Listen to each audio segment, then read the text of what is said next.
হাট বসেছে শুক্রবারে বক্সিগঞ্জের পদ্মাপাড়ে। বক্সিগঞ্জ কিংবা পদ্মাপাড় কিছুই নেই বটে, কিন্তু মালদার হবিবপুরের এই হাট অন্যান্য হাটের থেকে সম্পূর্ণ ভিন্ন। হাটে বিক্রেতারা যেমন মহিলা, তেমনি ক্রেতারাও অধিকাংশই মহিলা। এমনই মহিলা হাট হিসাবে জেলায় পরিচিত হয়ে উঠেছে। মালদার হবিবপুর ব্লকের হবিবপুর গ্রাম পঞ্চায়েতের লইবাড়ি মাঠে বসে এই হাট। বৃহস্পতি ও রবিবার সপ্তাহে দুদিন বসে এই হাট। আশেপাশের গ্রামের মহিলারা নিজেদের ক্ষেতের টাটকা শাকসবজি, আনাজপাতি, ফলমূল নিয়ে হাটে পসরা সাজিয়ে বসেন। কেউ কেউ আবার সেলাই মেশিন নিয়ে টুকিটাকি সেলাইয়ের কাজও করে থাকেন। এছাড়াও বিভিন্ন ধরনের তেলেভাজা, মুখরোচক খাবার সহ অন্যান্য কিছু দোকানপাটও বসে।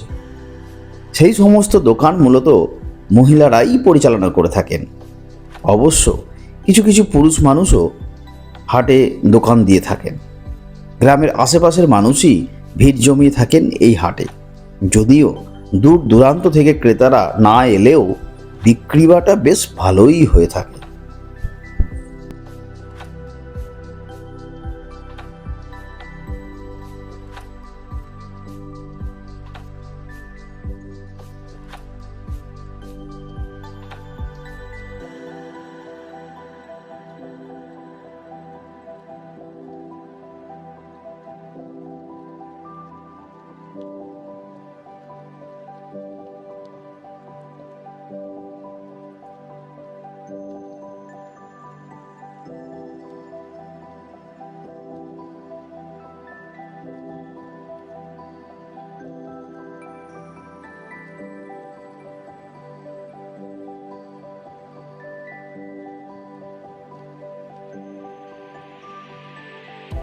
রবিবারই হাটে সবজি বিক্রি করে। কেন আপনি আসলেন? বাড়ির লোক আসলো না কেন? বাড়ির লোক আমাদের বাইরে চাষের কাজ করছে, লঙ্কা মিটাই কাজ করছে, সবজির জমিতেই কাজ করছে। প্রত্যেক সপ্তাহতেই দুদিনে আসেন আপনি? হ্যাঁ, প্রত্যেক সপ্তাহে আছে, রোববার আছে, বৃহস্পতিবার আছে। এখানে দেখা যায় বেশিরভাগ মহিলা দোকানদার। মহিলা দোকানদার, মহিলারাই দোকান করে এখানে। পুরুষ খুব কম দোকানদার, দোকানে কম।